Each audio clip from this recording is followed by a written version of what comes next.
വരൂ കുട്ടികളെ, നമുക്ക് ഇന്ത്യൻ പ്ലേസ് വാല്യൂ ചാർട്ട് എങ്ങനെ ചെയ്യണമെന്ന് പഠിക്കാം. അതായത് ഒരു സംഖ്യയിൽ നമ്മൾ കോമ ഇടുന്നതൊക്കെ എങ്ങനെയാണെന്ന് നമുക്ക് ഈ ക്ലാസ്സിലൂടെ പഠിക്കാം.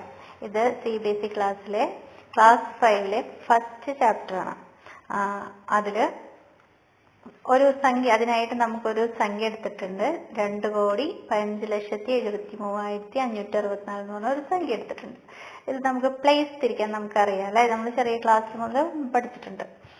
ഇപ്പോൾ ഇതിൽ 4 എന്ന് പറയുന്നത് ഏതാ? 1's പ്ലേസിൽ, 6 10's പ്ലേസിൽ, 5 100 പ്ലേസിൽ, 3 1000 പ്ലേസിൽ, 7 10,000 പ്ലേസിൽ, 5 lakh പ്ലേസിൽ, 1 10 lakh പ്ലേസിൽ, 2 crore പ്ലേസിൽ അല്ലേ.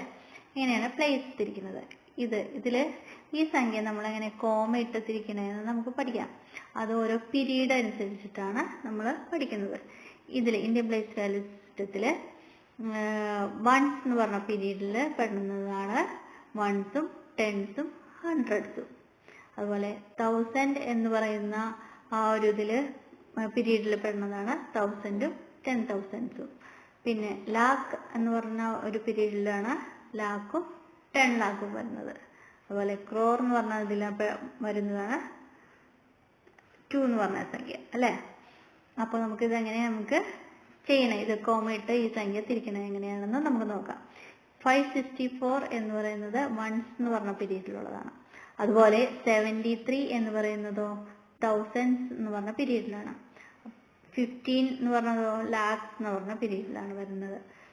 2 ക്രോർ എന്ന് പറഞ്ഞ പീരീഡിലാണ് വരുന്നത്. ഈ പീരീഡ് അനുസരിച്ചിട്ടാണ് നമ്മൾ ഇന്ത്യൻ പ്ലേസ് വാല്യൂ സിസ്റ്റത്തിൽ തിരിക്കുന്നത്. 564 കഴിഞ്ഞാൽ അത് കാരണം കോമ ഇടാം. 73 കഴിഞ്ഞാലോ കോമ, 15 കഴിഞ്ഞാലോ കോമ ഇടാം, അത് കഴിഞ്ഞിട്ട് 2 എഴുതാം. ഇങ്ങനെയാണ് നമ്മൾ ഇന്ത്യൻ പ്ലേസ് വാല്യൂ സിസ്റ്റത്തിൽ ഒരു സംഖ്യേനെ കോമയിട്ട് സെപ്പറേറ്റ് ചെയ്യുന്നത്. എല്ലാവർക്കും ഇഷ്ടപ്പെട്ട like, share and subscribe. Thank you.